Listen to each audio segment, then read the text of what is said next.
We are Maria and Nicole. We're two secular homeschooling moms that have been there, done that. Middle school marks the time of intellectual and personal growth where kids explore a broader range of subjects and develop critical thinking skills. In today's episode, we're talking about transitioning from elementary to middle school and how homeschooling offers a unique opportunity to tailor their learning experiences to their individual needs and interests.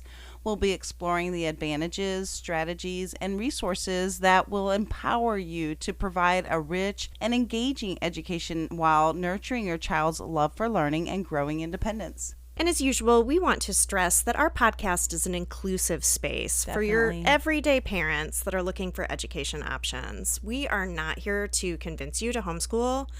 We want to stress that you need to do what works for your child and for your family. Every family's different. Absolutely. And you know your children best. So feel free to take what advice or information you get from here that works for you and chuck the rest. Good morning, Nicole. Good morning, Maria. How's it going? I'm doing great. It's a little early for you. It's really early for me. I'm operating on 3 hours sleep. We said we weren't going to talk about what time it was. I know. Or I didn't that we're mean tired. To, but I have my coffee. I've got mine. Literally 6 a.m. But you know what? I feel good. I actually woke up a little early so I could prepare to record, and I'm feeling great. You know what? The early bird gets the worm. They do. And you know who got the worm this year? The Texas Rangers. The Texas Rangers. Oh my gosh, we won the World Series. Oh my gosh, are you still reeling? I am reeling. And what's funny is we were at an opera during that last game. Yes. With our kids, and I left at intermission to come home and watch the World Series. I mean, what a combination of events. Gosh. It was really funny. And, you know, we went to a baseball game earlier in the year, like a couple months ago, and we just happened to take like a group picture there. And so the other night it just like flashed on my phone, and I was like, but the picture I have on my like Facebook page, my cover photo is like an old one. So I'm like, I'm going to switch it to this baseball picture because it's cute. So I did, but then I didn't realize that like everybody thought I was like literally at the World Series. Everybody lost their mind. They're like, oh my God, you're at the final game. They're like, you're so lucky to have gotten ticket. I'm like, oh no, I'm at the opera right now. A little different. This is just a supportive photo. That's an adorable picture of your family, though. It's cute. All of it's you. Cute. We're all wearing Ranger gear. So. I'm like, are all your kids in town? Why are... I know. Everybody was like, oh, I didn't know Jack was here. Yeah, no, it confused the world. Well, I'm excited to record today. Today we're going to be talking about middle schoolers, and it is, we talk a lot about the older kids and the younger kids, right? Yeah, and everybody's like, where are the middle schoolers? We spend a lot of time talking about our beginners because that's usually who really has questions, but then also, you know, we're heavily focused on high schoolers. We have high schoolers ourselves. Right, and we have our high school series. And everybody has big questions about, you know, getting high schoolers ready for college and beyond. But one group often gets left to the wayside, and that's our middle schoolers. They're the Jan of this Brady Bunch. They are the Jan of this Brady Bunch. But meanwhile, homeschooling middle schoolers represents a dynamic phase in a child's educational journey. It does. Yeah, many parents realize at this age that traditional school doesn't fit their child, and they choose to withdraw and homeschool. And if this is you, please take some time to check out our deschooling page. And if you've never heard of it, deschooling is an essential step to successfully homeschool after withdrawing your child, and it will help re-engage them and reignite their love for learning. And this step is not just for the kids. It's an important step for the parents too, and you'll spend time reconnecting with your child and figuring out what kind of education you want to provide. So if your kids are in an unhealthy environment, pull them out now and start this process. You don't have to have it all figured out to begin. No, and if you've been homeschooling all along, transitioning from elementary to middle school is a significant step in a child's educational journey. It marks a shift from like a more flexible parent-led learning approach to a more structured and diverse curriculum. So how do we do this? How do we actually transition from elementary school to middle school? Like, it's not always going to be like a huge thing, you know? Yeah. Well, here are some key considerations and tips for a smooth transition. So now is a good time to evaluate your homeschooling curriculum and materials. Middle school typically introduces more or gets more in depth with subjects such as science, history, and literature. And be sure to consider resources that align with your state's educational standards. If you're not sure what they are, you can look up your state law guide on our website. Right. And you want to choose age-appropriate materials. You may find that your student who thrived with, read alouds and more elementary things may want to do more on their own now, or that you need additional kind of level up your hands-on activities. We always caution our younger families, don't get excited about curriculum early and buy ahead several years. A lot of people do that. They do. Yeah. Or, they'll see a good deal at a garage sale or something. And so then they're like, I bought 6 years worth of Saxon math, not knowing that gets real boring real fast. But, what was great in elementary school might not suit your family later. Right, we're always evolving, and kids are changing. We're changing our style, but they're also changing exactly what works for them, and we're learning how they learn, as they go along. You want to create a clear plan and schedule. You want to establish daily routines and set realistic goals for academic progress. And this doesn't have to be super rigid, but a little more structure in your schedule is going to help them develop time management skills. Yeah, and this doesn't mean suddenly that you need to be we're on a 7 to 3 schedule. Remember, homeschooling is still way more efficient than traditional school, and you are going to get a lot more done in a day. But you might want to just, add some time here, or maybe add a little bit more structure. An average time that a homeschool middle schooler spends on formal academics is about 1 to 3 hours a day. So if we have a big project we're working on, we tend to spend a little more towards that 3, but usually we can wrap up school in an hour and a half. Oh yeah, easy. And you want to encourage your child to take more ownership of their learning. So provide opportunities for them to plan and organize their assignments and study times. And this is the age that I introduced the concept of note taking. And if my kids are taking an outside class, I start to have them show me their notes and teach them how to review notes after a class. Middle school is an ideal time for them to develop greater independence in their studies, but gently guide them on forming good habits. Yes. You also can start or continue exploring extracurricular options such as sports and clubs and community involvement. These activities can help your child develop social skills and find interests and make friends. I had a couple kids that still really liked doing park days at this age, but I also had a couple that were ready for maybe being dropped off at a coffee shop around the corner while I took the younger people to park. So, yeah. This is when it's great to try different sports and different things. Absolutely. You want to continue incorporating field trips and hands-on learning experiences. I love this age for field trips. Oh, yeah. Some of those field trips that were a little too old for your younger kids are perfect for this age now. And these kids benefit from those real-world applications of what they've learned. We have a great field trip guide with over 100 ideas on where to go and to apply some of this. And you can download it for free on our website. Yeah, love field trips. Here is the age where you can also introduce more educational technology and digital resources. Middle schoolers are going to need to become proficient in using computers for research, online classes, projects, teach them how to use Google Docs, PowerPoint, spreadsheets, all of that. I mean, to be honest, they probably already know more than you do. At this age, they probably do. A typing program might be handy too at this age. And a lot of middle schoolers like to get into gaming and programming. I know my kids were super into programming. They did their own video games on Scratch. That's a free software that MIT puts out.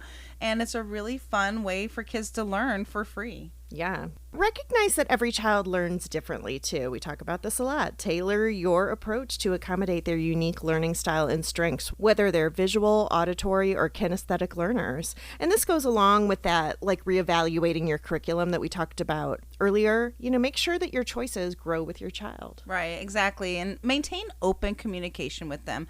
They may have sought a lot of independence at first, but this is all new to them, and sometimes that can create stress. So address any concerns or anxieties that they are having about transitioning to middle school or more rigorous academic subjects and more independence.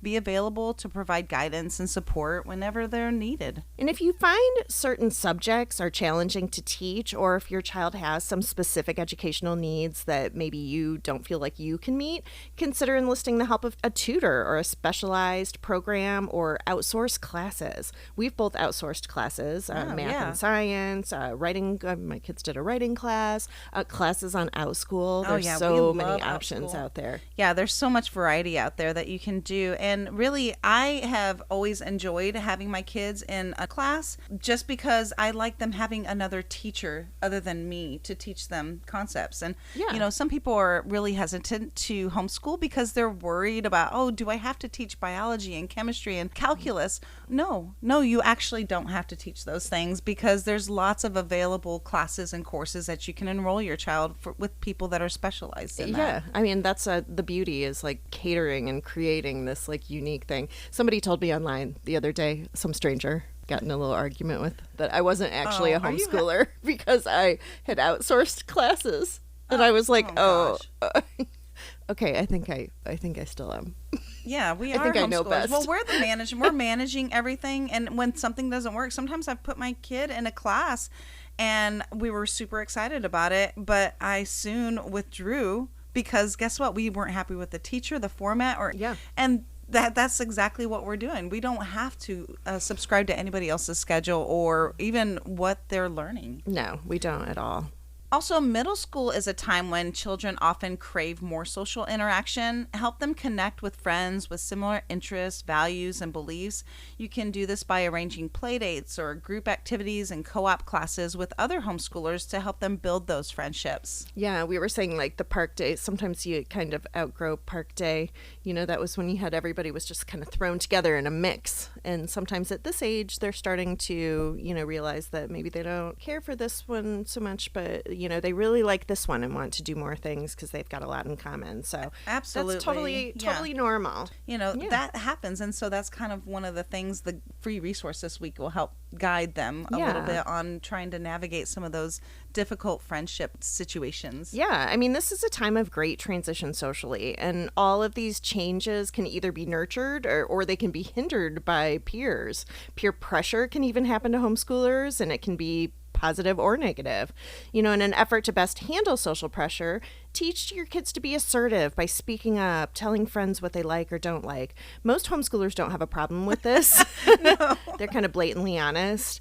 But you just, we want to stress to keep an open dialogue with them so that they feel safe coming to you about situations they don't understand or that make them feel uncomfortable. Right, exactly. Our free download this week is a guide for your tween to help encourage them to make friends and nurture those relationships. We usually make a resource for the homeschool parent every week free, but this one is to print out and hand it to your child to help encourage them. This age can be really hard and awkward and lonely, and hopefully this resource will help them to reach out and be proactive in finding connections. Yeah, it's really cute. They're going to love it. If your child's apprehensive about the transition to middle school, consider a gradual approach. Introduce new curriculum or, new concepts that you're doing incrementally to ease the adjustment.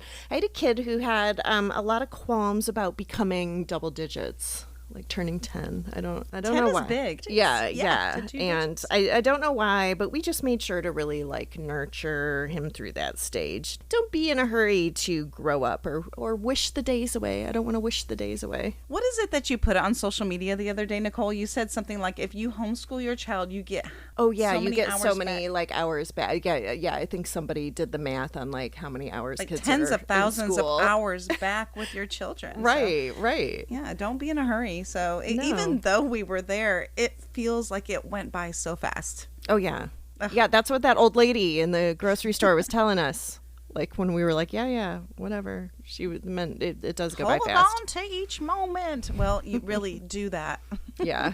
It doesn't feel like that when you've got like diapers and you're on like 2 hours of sleep. Like I am right now.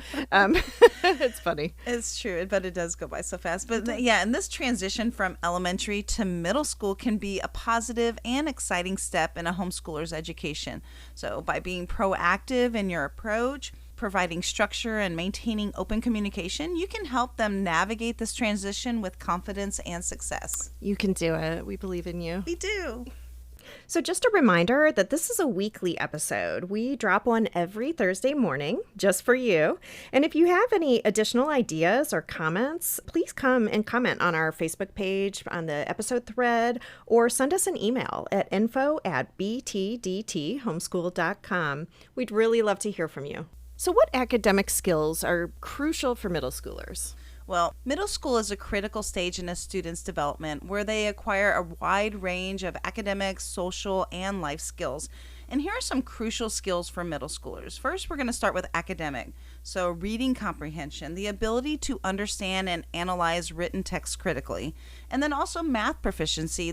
You want them to have a solid foundation in math concepts. Right, including arithmetic, algebra, geometry. I mean, they're delving into, well, some of them start younger than others. Like some middle schoolers are full on doing algebra already. Some of them are going to do that a little bit later. It's fine. Right. They're also going to start getting into research skills, the capacity to conduct research, evaluate sources, cite information, problem solving, the capability to identify and resolve complex problems effectively. Right. And also organization and time management, the skill of managing time efficiently to balance academic work, their extracurricular activities, and their personal life. Yeah, in organization, keeping track of their assignments, materials, schedules. We talked about critical thinking before, the ability to think critically and analyze information, make informed decisions. That's right now is a great time to start introducing those kind of concepts. Right. And also logical reasoning, the capacity to reason logically and draw valid conclusions from that. And then also communication skills. You want them to be able to have effective writing skills, the capability to express thoughts and ideas clearly in written form. And in oral form, articulating ideas and speaking confidently. Oral communication is great. Active listening, the ability to listen and comprehend information during discussions, or listening to a lecture in a class, or you explaining something to them. Right. You touched on this earlier, research and technology. Research skills, including online research, source evaluation, and effective use of digital tools. You also want them to be proficient with technology, including word processing, spreadsheets, presentation software.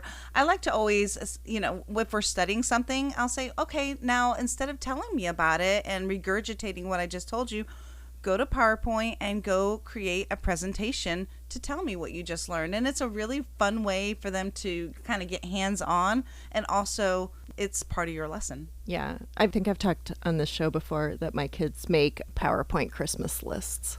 Oh, that's smart. Yeah, they've started doing it. So like my youngest, very proficient at doing that kind of using presentation software at a young age, because her siblings were like, this is how we do. This is what we give Santa. He's got to see it. That's super fun. Yeah, they enjoy doing that.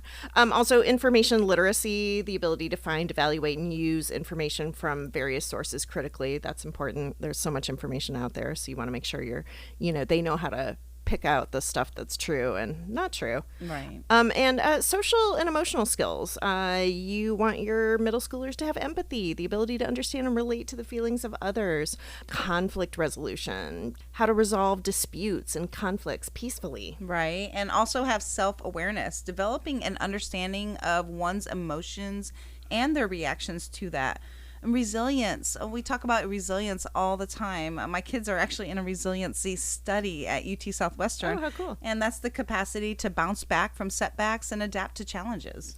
And cultural and global awareness. We talk about this a lot on our episodes. Developing an understanding of diverse cultures, perspectives, and global issues. That all goes, into making you a well-rounded person. Right. We talked about universal yums. Remember I talked about that before? Because I love the fact that, we are always at these awesome international restaurants, because it kind of inspires us once we get the little box, and it's just like, okay, let's explore this country some more. Yeah, and it's great. I love that. Yeah, and that's an awesome hands-on activity. Study skills, you're probably getting into that a little bit more, like you were talking about the note-taking. Mm-hmm. Teaching effective study habits, summarization, test prep, if they're going to be doing, standardized tests later on down the road, time management for studying and completing assignments. Those are all skills. We actually have both of us in middle school. Our kids did a study skills camp with a friend of ours. They did. It was an intense camp. And I thought it was an important part of middle school to get them ready for high school. I don't know. Maybe it was a little much for that age, but I think that, you take from it whatever his note-taking skills are actually pretty on par because of that study skills camp. It was a great class.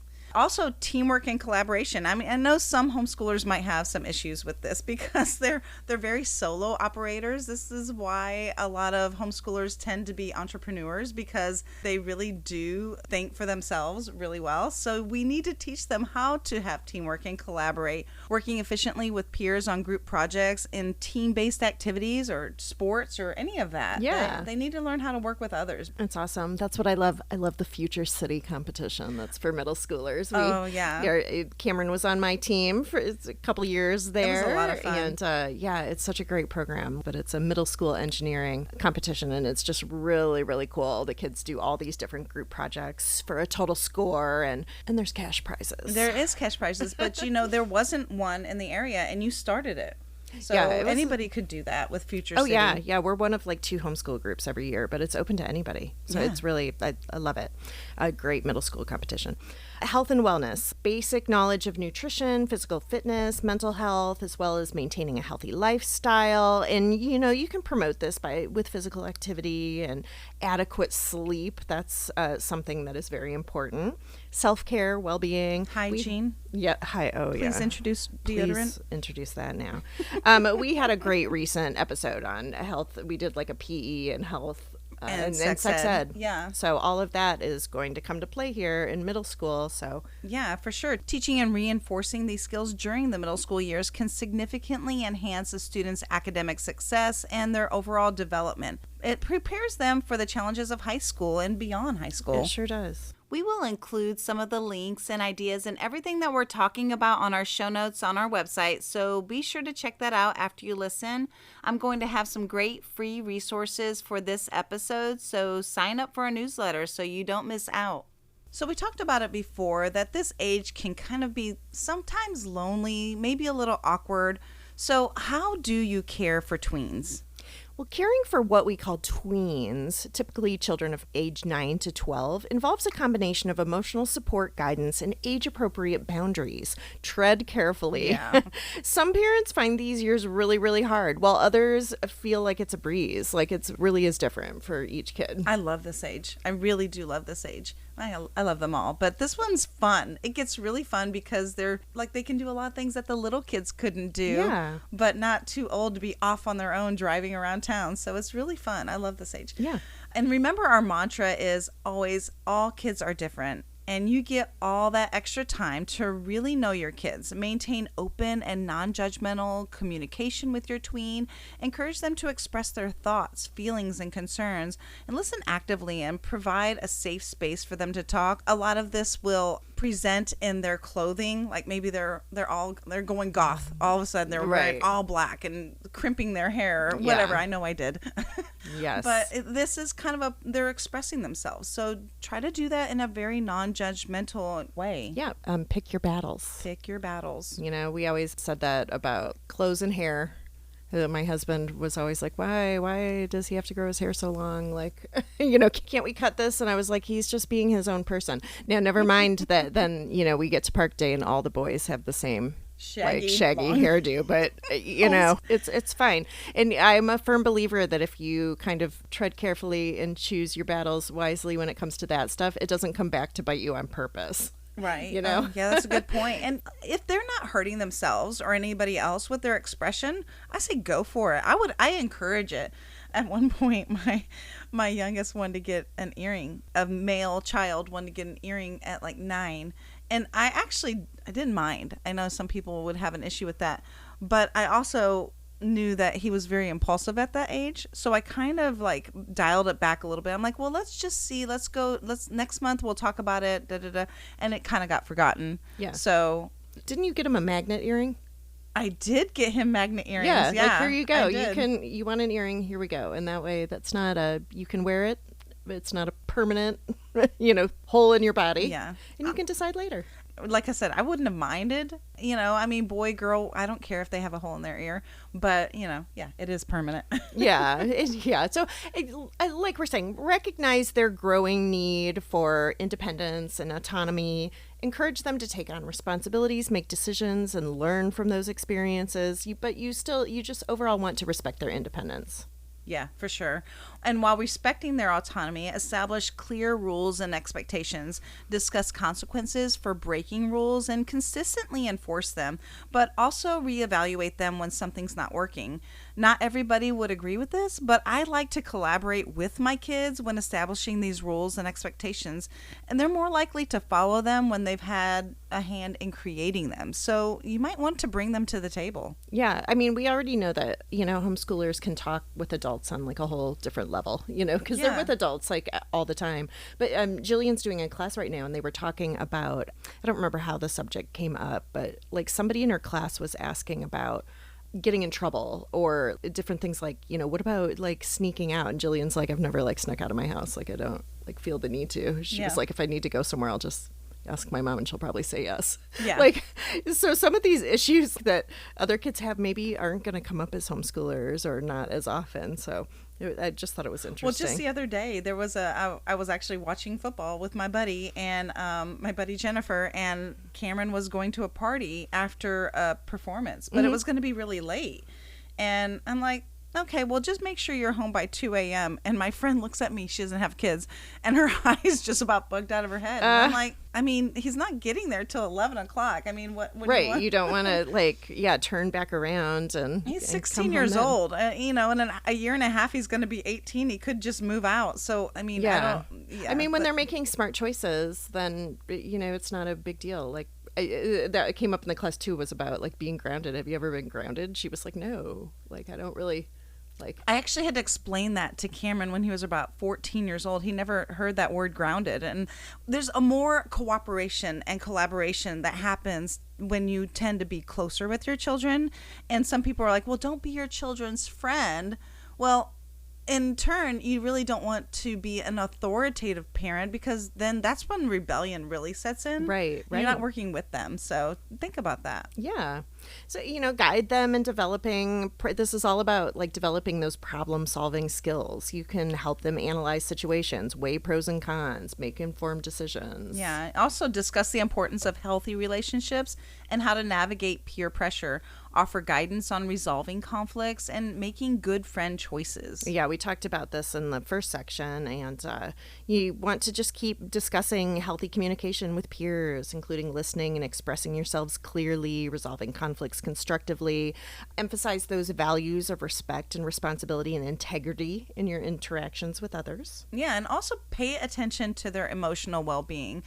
Sometimes kids get really stressed out at this age, and sometimes even depression can set in. So help them manage that stress, their anxiety, and emotions by teaching them coping strategies and offering emotional support. There's a lot of techniques and things you can do to help your child unwind and process. Yeah. Continue supporting and nurturing their interests and hobbies, providing opportunities for them to explore various activities and find their passions.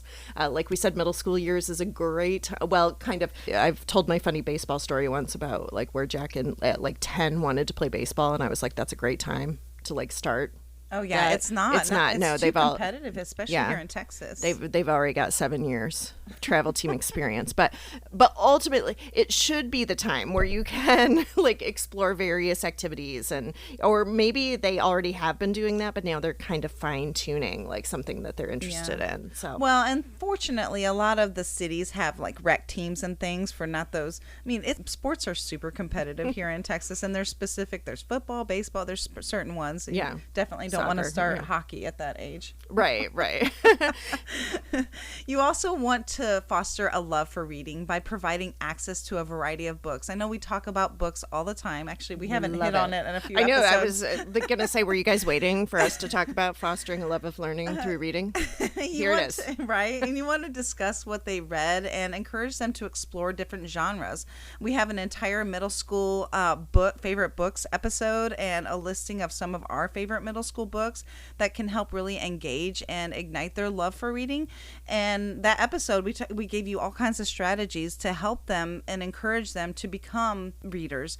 And I love to have a designated reading time where everybody in the house reads. And sometimes I need this because I get busy and I'm like, I need to sit down and read and chill out myself. Right, because we come last. We do come Gotta last. find that balance. I know. We're working on that. At this age, you want to educate them about personal safety, both online and offline.